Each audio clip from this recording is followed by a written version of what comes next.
के पहले ध्यान के चिंतन, चिंतन, और चिंतन का मतलब होता है, गुरुदेव जी कहते थे, वास्तविकता को सोचना।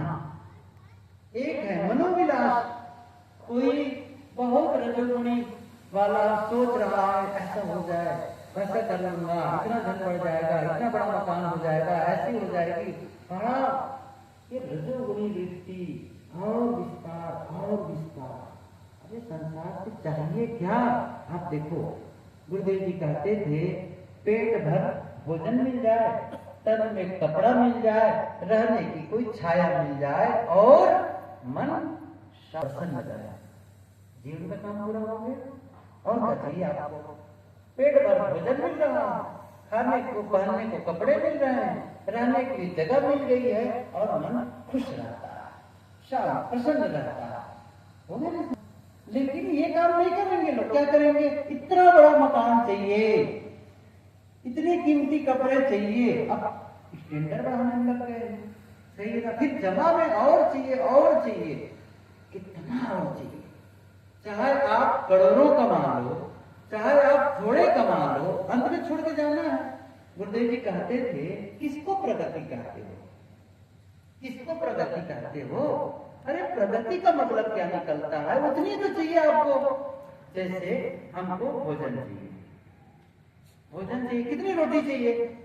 ज्यादा से ज्यादा 4 रोटी चाहिए बस, और हमारे पास में 10,000 रोटियां रख दे, अब माने प्रगति हो गई। क्या करेंगे 10,000 रोटी को? अरे दूसरे में बांट दो, नहीं तो और परेशानी के कारण हो जाएगा। कपड़े चाहिए, अच्छा मैं पूछूं माताओं से, आपकी साड़ियां, आपके घर में आपकी साड़ी कितनी है? कितनी साड़ियां हैं आप लोगों के पास में? क्या कहेंगे? शायद जाके गिनना पड़ेगा, सही है ना? और सच बताऊं, 2-3 साल भी कपड़े ना खरीदे तो भी पर्याप्त कपड़े हैं, लेकिन अभी जाने दो तीजा, नहीं मुझे कपड़े चाहिए, सही है ना? और सोने चांदी गहने बनाए रखते हैं, और कई लोग बड़े बड़े शहरों में जानता हूँ, मुझे बताया गया, मैं क्या जानता हूँ, असली गहने को लाकर में डाल देते हैं, और नकली गहने बनकर लोगों के बीच जाते हैं। अब बताओ, उस लाकर में चाहे वो सोना डाल के रखो, चाहे पत्थर डाल के रखो, उससे क्या फर्क पड़ने वाला? जिसका उपयोग ही नहीं करना है तो मतलब क्या है? और पूरे जीवन में उपयोग नहीं करना है, कोई जरूरत है? मैं ये कह रहा था, मकान छोटा हो, मकान बड़ा हो, काम चल जाता है। गाड़ी छोटी हो, गाड़ी बड़ी हो, काम तो हो रहा है ना। अब यहाँ पर कोई अपनी गाड़ी से आया, एयर कंडीशन गाड़ी से, कोई बस से आया होगा, कोई मोटरसाइकिल से आया होगा, कोई साइकिल से आया होगा, कुछ लोग पैदल आए होंगे। आने का काम पूरा, उसके बाद क्या करना है? सत्संग से लाभ। अब सत्संग से लाभ उसको भी मिल रहा है जो गाड़ी से आए हैं, मोटरसाइकिल, उसको भी मिल रहा है। अच्छा पैदल आए उसको नहीं मिल रहा है? नहीं मिल रहा, उसको भी मिल रहा है। इसका मतलब मैं ये कहना चाहता हूँ, जो सादा भोजन करके जीवन बिता रहा है वह भी जीवन का लाभ ले सकता है, कल्याण का काम कर सकता है, और बहुत ज्यादा जिसको क्वालिटी मानते हैं वैसा भोजन करने वाला भी वही काम कर सकता है।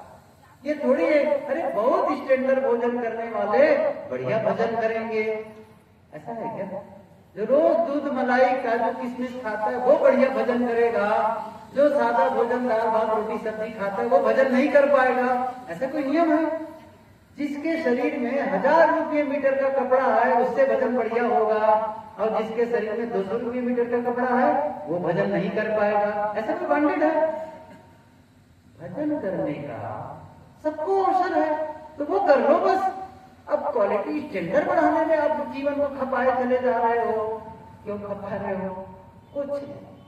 मेरा मतलब ये नहीं है कि आप अपने लिए धन की वृद्धि ना करो, बढ़िया मकान, सब कुछ करो, लेकिन अपने को खो कर नहीं, ध्यान दो, अपने को बेच कर नहीं, अपने समय को, अपनी जिंदगी को बेचे चले जा रहा हो उसके लिए, जिससे आप पा करके अपने को खो रहे हो, अपने को बेच रहे हो, उन सबको देकर आप लौटा। गुरुदेव जी ने ये बात लिखी है, कभी आप बीजक व्याख्या पढ़ें, कबहू न भयो संग और साधा, इसकी व्याख्या में लिखते हैं गुरुदेव जी। क्या लिख रहे हैं?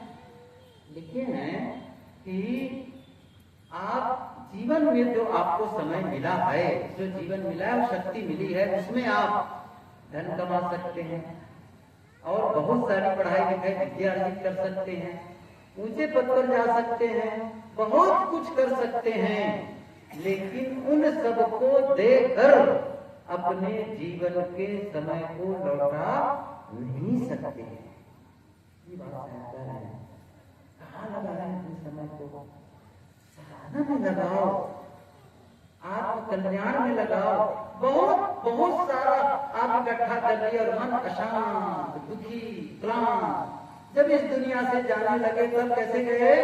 क्या बताएं, यह नहीं हो पाया, वह नहीं कर पाया। इतना जीवन सुंदर सुंदर जीवन मिला था, लेकिन मैं अपने मन को निर्मल नहीं कर पाया, अमुक आदमी को क्षमा नहीं कर पाया, अमुक से क्षमा नहीं मांग पाया, अमुक से कहीं कह नहीं पाया कि मैं तुमसे बहुत प्रेम करता हूँ, आप मेरे लिए बहुत महत्वपूर्ण है, कह नहीं पाया। ये अफसोस भरा समापन जीवन का, ये जीवन की हार है, अफसोस भरा समापन। लेकिन एक संतुष्टि भरा समापन जीवन का आप कर सकते हैं। मैं जिसके लिए जीवन पाया वह काम मैंने कर लिया, मैं संतुष्ट हूँ इस जीवन को पा करके। कौन करेगा? साहब की पंक्ति याद करो, आए हैं तो जाएंगे राजा रंग फकीर, एक सिंहासन चढ़ चले एक बंधे। सब लोग चाहते हैं क्या? मैं जब शरीर छोड़ू मरूं तो मेरे लिए क्या है? सिंहासन आए। अब फिर से याद करो, क्या सिंहासन की योग्यता है? आपने कौन सा ऐसा काम कर लिया जिसके लिए सिंहासन आया? ज्यादातर तो जंजीरें मिलने की संभावना है, सही है ना? जंजीरें मिलने की संभावना है, क्योंकि जंजीर वाला काम किए हैं। मैं फिर से निवेदन कर रहा हूं, बार बार इस चीज को दोहरा रहा हूं, आप जंजीर कभी भी तोड़ सकते हैं, कभी भी वो सिंहासन पाने वाला काम कर सकते हैं। और वो क्या है? पवित्रता। शब्दों का सही चयन करो, सही शब्द बोलो, मन में सही विचार करो, अपने कार्यों को सही करो। वह करो तो आपके लिए भी अच्छा हो, दूसरों को भी अच्छा हो। वह बोलो जो आपको भी अच्छा लगे, दूसरों को भी अच्छा लगे। वह सोचो जो आपके लिए भी अच्छा हो, दूसरों के लिए भी अच्छा हो। बस इतना तो करना है। कौन सा बड़ा काम करना है? इतना कर लो। और कभी कभी रोज थोड़ा बैठ लो, पूरी तरह से शांत, कोई विचार, कुछ नहीं चाहने की दशा में आ जाओ। बस ये कुछ थोड़ा सा अध्ययन कर लो, थोड़ा सुन लो, ये कुछ तो अपने जीवन में परिवर्तन लाओ। जब कुछ नहीं करोगे तो कुछ नहीं होगा, ये समझ लो। अच्छा, कुछ नहीं होगा नहीं है, बल्कि जीवन खराब होता चला जाएगा। यह अद्भुत है।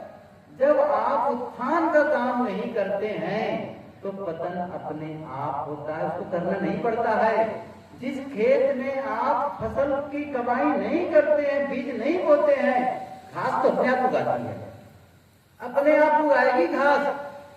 फसल के लिए मेहनत करनी पड़ती है, काम करना पड़ता है। और अच्छा बीज बोने के बावजूद, अच्छी कमाई करने के बावजूद घास उगाती है। जैसे है ना, ये घास को क्या करते? कृषि निरामय चतुर किसाना, उस घास को निकाला। मतलब जब आप साधना के पथ पर चलेंगे, सही जीवन जीने लगेंगे, तब भी समस्याएं आएंगी, तब भी अवरोध आएंगे, तब भी हमारे मन में कुछ ऐसे संस्कार जो पुराने हैं वो उदित हो जाएंगे, हैरानी हो जाएगी, गलत विचार आ सकते हैं, उसे निकालते रहना है, हटाते रहना है।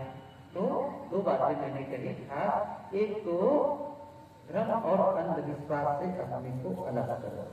दूसरी बात मैंने कही कि आप थोड़ा से साधनामय जीवन जियो, ये जरूरी है।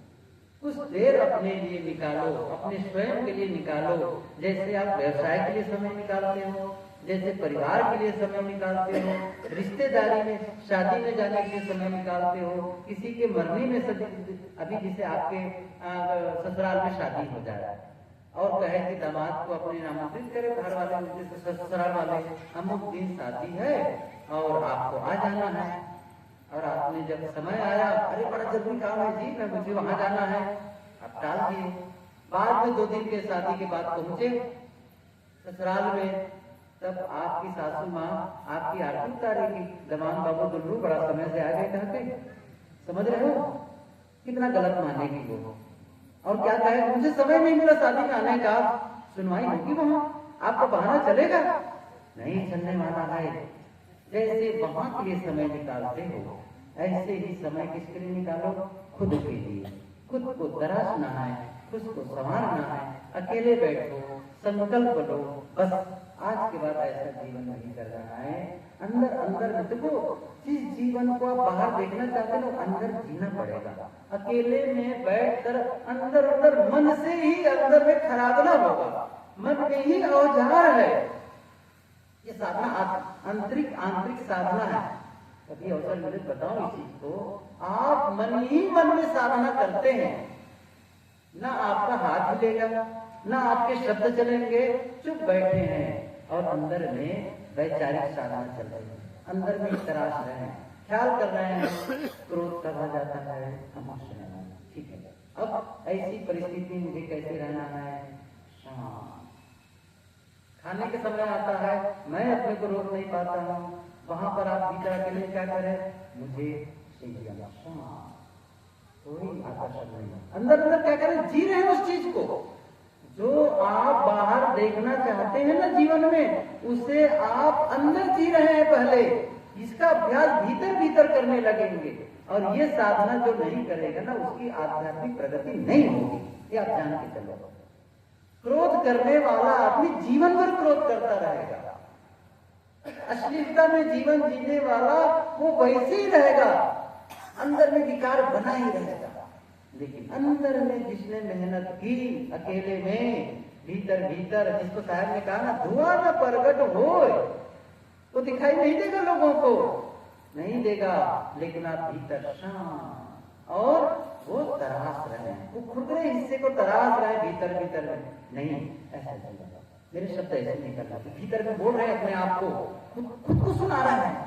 अंतर वार्ता ये बहुत जरूरी है और खुद को तराशते चले जा रहे हैं। और तब जब जीवन निखरेगा ना, तब आपको महसूस होगा जीवन का आनंद। करो हम सब करें, तभी जीवन का मिलेगा। और कुछ बातें कड़वी, कुछ बातें काम की मैंने कही, लेकिन आप लोगों को धन्यवाद है जो बिना कहानी किस्सा की बातें और थोड़ा सी कठोर बातें भी आप लोग सुनते रहे। अच्छा ये भी हो सकता है टाइम नहीं कहा, बुरी भी सुनेंगे तो फायदा नहीं होगा, नहीं मुझे भी करना है अपने जीवन में, और बस ठीक होता चला जाएगा। धन्यवाद और बोलिए सद्गुरुदेव की जय।